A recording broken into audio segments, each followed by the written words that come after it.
There's something I love about Ultra Ego, even though that may not be a popular opinion among some, because as we all know, Ultra Ego, along with everything else in Dragon Ball, is not immune from criticism. So just like we always do, we are going to highlight the good and bad of Ultra Ego that I've experienced over the years. Yes, I say years. It's been that long since the debut of Ultra Ego. I've come across some fans talking about the core concept and mechanics of Ultra Ego, calling it a flawed gimmick. They say the take damage to grow stronger idea sounds good on paper, but it's impractical in execution, that Vegeta takes too much damage to benefit from the power increase before getting incapacitated. They talk about the diminishing returns, the rate of growth is too low compared to the damage sustained, making the form ineffective. But how do you guys feel about that? There's even comparisons to Ultra Instinct's evasion, where Ultra Ego lacks a healing or recovery element, making it a ticking time bomb if it's to endure damage. But what I want to say straight off the bat in regards to all that I've heard, is that when talking about Ultra Ego, we also need to talk about Granola and Gas, because that's the ones that the form has been put to the test against.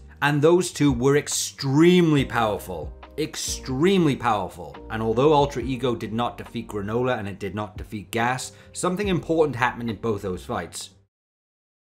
Vegeta was on the back foot for most of the fight, but the Ultra Ego form allowed him to close massive gaps, to the point Gas was really scared when Vegeta was about to hit him right at the end before his body burned out. That's how much of a gap it closed. So imagine Ultra Ego Vegeta against a foe where both of them are the same power when the fight starts. And imagine against a foe who doesn't gain battle prowess like a Saiyan, they just fight with the power they have. Ultra Ego would completely wipe the floor with them. So I think it's unfair to judge Ultra Ego on the fights that it's had. We've only seen it in action one arc. Vegeta's only tested it that time. Imagine he has more practice with it. But again, Granola and Gas were very powerful, even if you refuse to like them. But still on topic of its mechanics, some feel like it was unclear how it actually works, or whether a power-up is retained after battle, but all you have to do with that is work out the scaling between the characters as the fight goes on, and you can clearly see Ultra Ego and Vegeta himself have grown stronger by the time they get to Gas after the Granola fight. Like I said, it's a great gap closer, and even better if you're fighting someone of equal strength, you're guaranteed to win, unless you make a really stupid mistake. Of course, one of the biggest complaints that I've heard is the poor debut and no wins. That Ultra Ego lost in all its major appearances, Gas, Granola, and Black Frieza, undermining its credibility and making it seem like just another power-up to get Vegeta beaten again. But there's way more to it than that, and wins don't necessarily mean something is good or bad. It's the entire situation you need to look at. Even though Super Saiyan 3 did not get a win in the Buu saga, without it, everybody would be dead much sooner. So I don't agree there's no narrative payoff, where some think that despite the thematic build-up, the form hasn't led to any meaningful character development, but that's untrue because when you watch the Granola fight and how Vegeta talks about the form during the end of that fight, you can piece all the puzzle together and you can see this character development there for Vegeta, in terms of his training, in terms of his character, and how he interacts with Granola. Another funny criticism that I've heard is it contradicts Vegeta's past growth, where in the Cell Saga, Vegeta learned to avoid transformations that have weaknesses, but here, some feel like embracing a form that thrives on damage is seen as a regression, but that's untrue because it only proves that he's using a form with a massive advantage. You take damage, you gain a massive power-up. Who wouldn't want that? Characters get damaged in the fight all the time, like I said. Granola was just extremely powerful. And believe it or not, I've even heard some people talk about it's a misplaced role. Yes, I have heard this one, that Ultra Ego would fit Goku better and Ultra Instinct would suit Vegeta due to their respective personalities and arcs. But let's move on to the design and visual critiques. Some talk about the recolor fatigue, many criticize Ultra Ego as another lazy recolor of previous forms, like a purple Super Saiyan Blue with little originality, and the no eyebrows, widely mocked, comparing it to the unfavorable Super Saiyan 3. And seen as an awkward aesthetic choice.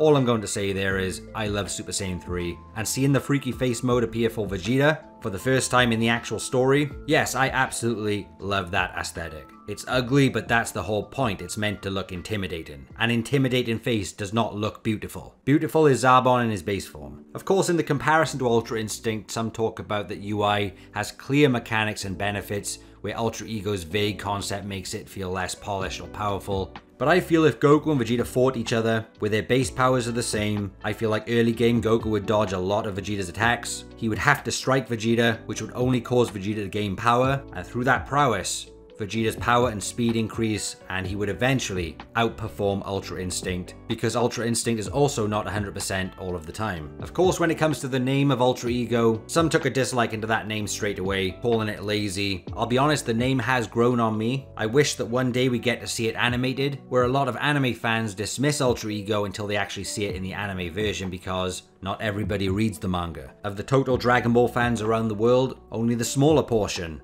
reads and watches it. So I really do hope Ultra Ego gets that spotlight in anime form. Toyotaro's execution sometimes gets blamed. Fans occasionally blame him for poor storytelling and failing to develop the form or give it a payoff. But I think he did a superb job creating Ultra Ego. The form, the color scheme, the freaky face mode, the destruction energy, that all suits Vegeta. And being trained under Beerus whilst Goku's being trained under Whis, I like the contrast there. So yes, Ultra Ego is a conceptually interesting but poorly executed form to some that they think turns Vegeta into a damaged sponge with no strategic edge, visual flair, or narrative payoff, ultimately leaving some of those fans underwhelmed and disappointed. But like I said, I'm not one of those.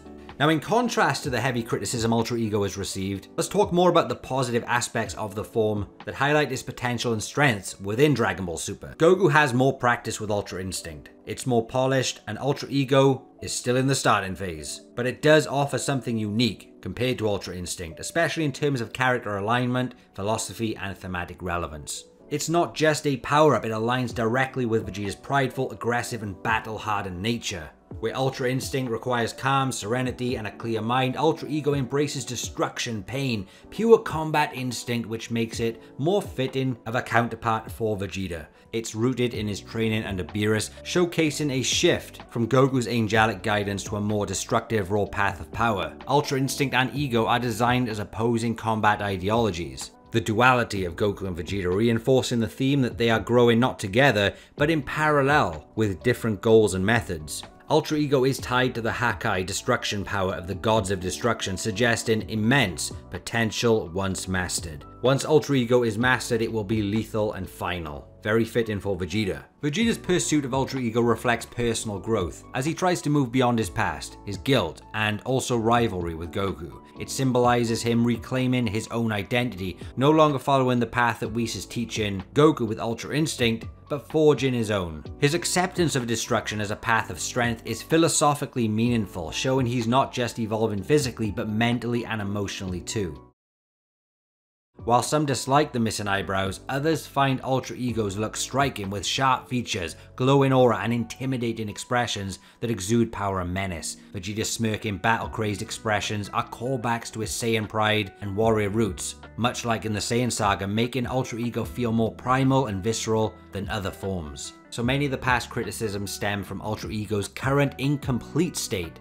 Yes, it's been a long time, we are waiting a long time for Dragon Ball Super to get going again, but there's still not been a lot with Ultra Ego. So the form hasn't reached its true potential, but there are hints that Vegeta could master it more deeply, possibly by learning to heal mid-fight. For example, he could go back to Yardrat and learn some new techniques. He could improve his durability or minimize unnecessary damage, and also mastering the Hakai more creatively or efficiently, so a strong defense is a good offense. Much like how Ultra Instinct evolved from Saiyan to the perfected form, Ultra Ego may go through a similar evolution, so we may see another level of this state. To be honest, I find it's exciting in battle. Conceptually, the concept of getting stronger the more you hurt adds an unpredictable risk-reward factor. Who doesn't love drama in Dragon Ball? The Kaioken and Super Saiyan 3 were some of the best fights because you knew there were risks involved. That keeps you on the edge of your seat. If you've got a perfect mastered form that does everything perfectly all of the time, I'll be honest, I won't be as excited. I love epic comebacks in fights, and seeing Vegeta rise from the brink to defeat or overpower a stronger foe, I'd love to see more of that. So while there are noticeable flaws in its current depiction, Ultra Ego is a bold step forward, making Vegeta totally different from Goku. If Toyotaro gives it more attention that it deserves, Ultra Ego could evolve into something more spectacular. Just as impactful as Ultra Instinct in the Tournament of Power and the Moro arc, but from the opposite end of the philosophical spectrum.